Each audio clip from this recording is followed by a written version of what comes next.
What up, YouTube? Welcome back to the Awaken Your Essence channel. It's me, Mystical Carter. I have a fun topic for you guys. Um, how many people, consciously or not, how many of y'all follow, or first question, how many of y'all follow the rules on Zombieland? I know Zombieland is, if you haven't seen it already, you can find it at the Red Box or find it online to watch it. It's a fun little zombie movie. Um, and throughout the movie, little dude, his name is Jesse in real life. I can't think of what his character's name was at the moment. I think it was Columbus. Columbus had these rules that would flash across the screen when different shit would happen. And I want to know how many of y'all use these rules or have like a little list of those specific rules um, that you live by in your SHTF scenario or a zombie apocalypse scenario. And I'm going to read the rules that I found in the movie. Um, Rule number one was cardio. You know what I'm saying? Get back in your cardio shape just in case you got to do some running. Um, Rule number two was double tap, which was make sure the zombie was dead. Double tap in the head. Um, I guess that would apply to an assailant too. Not necessarily a headshot, but make sure that they can't attack you no more. I know there's a lot of y'all who would, whatever kind of gun you have, you said you would unload your entire mag into one person. Personally, I think that's overkill. I think by the law that's even overkill in some situations. And it's a waste of bullets, man. You don't need to do all that. Um, Rule number three is beware the bathrooms. Um, and there was a scene where the zombie crawled up under the bathroom stall and bit dude. I thought that was kind of fucked up. Like, you can't even take a dump nowhere. And for those of y'all who follow The Walking Dead, that's the first thing I thought about with this past week's episode, where Rick ran into the bathroom trying to hide and get out the house, and there was somebody in there sitting on the toilet who he had to kill to get out the house to keep from getting killed himself.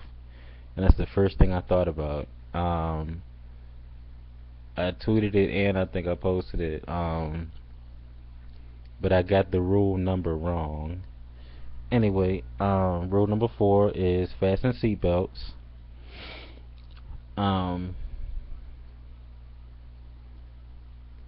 And just a side question, because I've seen a few. How many of y'all have them pocket knives or have them seatbelt cutters in your emergency car kit, which normally comes with a flare and a flashlight and something else? I can't remember. And jumper cables.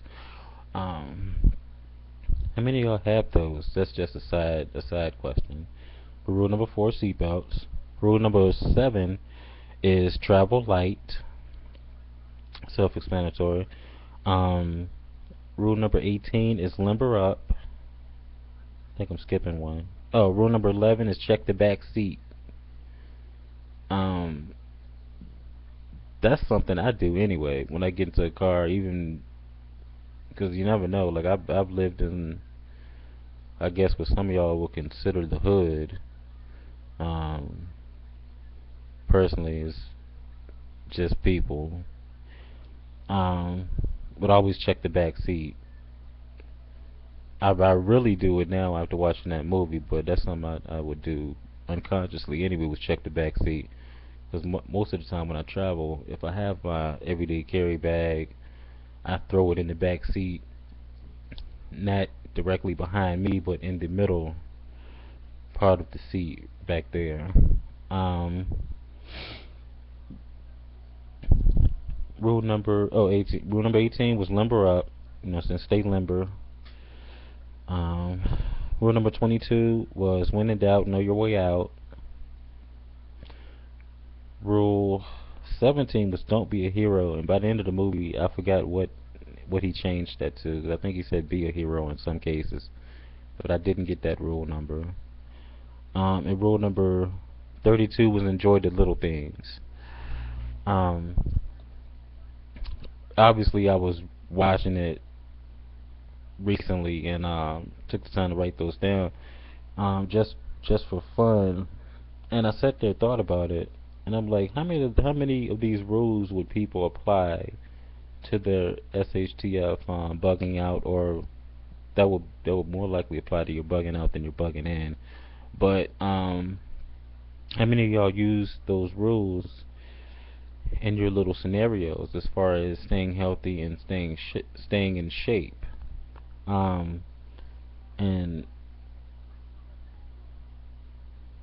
the second question is, how many of y'all live by a code um, from whatever, and where did you get that code from? Like, I know the police have a little bro code amongst themselves, so I'm guessing the female officers do too.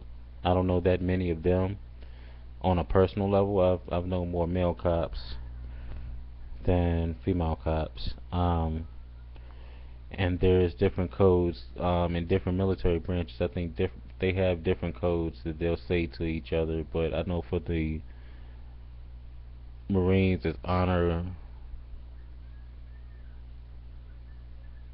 code, commitment, God, country, something. What is it? God, country, family, something like that. Um, but how many of y'all have adapted a code to go with your SHTF survival, or one that you live by in everyday life? And if you wouldn't mind sharing, what is it? Um,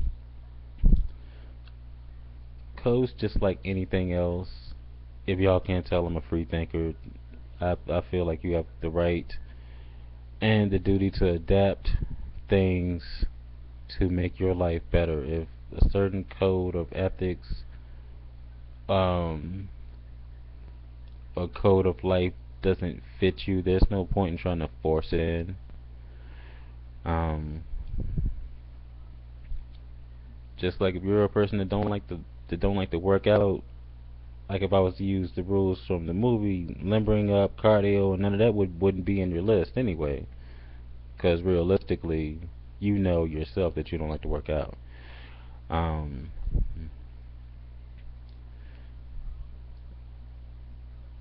that's it. I'm gonna cut it short right there. I'm not gonna make it too long because I could go on with that. 'Cause I'm sitting here thinking of different codes. I'm pretty sure the firemen have one. I don't know how many of y'all have been volunteer or paid fire people or EMPs. I mean EMPs. EMTs. But yeah, share your code and turn this into a tag. Pass this around to all the new preppers and the veteran preppers. Um, I'm trying to think. What am I gonna name this? I might just name it codes. Preppers and codes.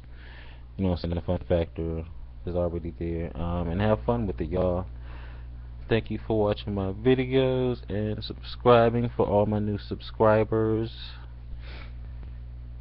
And thank y'all for having fun. I try to bring fun with mixed in with knowledge and survival tips and whatnot that I think about randomly, because it's good to stay fresh, you know what I mean? And it's good to stay adaptable, because life changes, situations around us change, and there's no point in being so conservative that you get yourself killed because you refuse to adapt to your surroundings. That's just retarded. So thank you guys for watching, and I'll see you in my next video. Peace.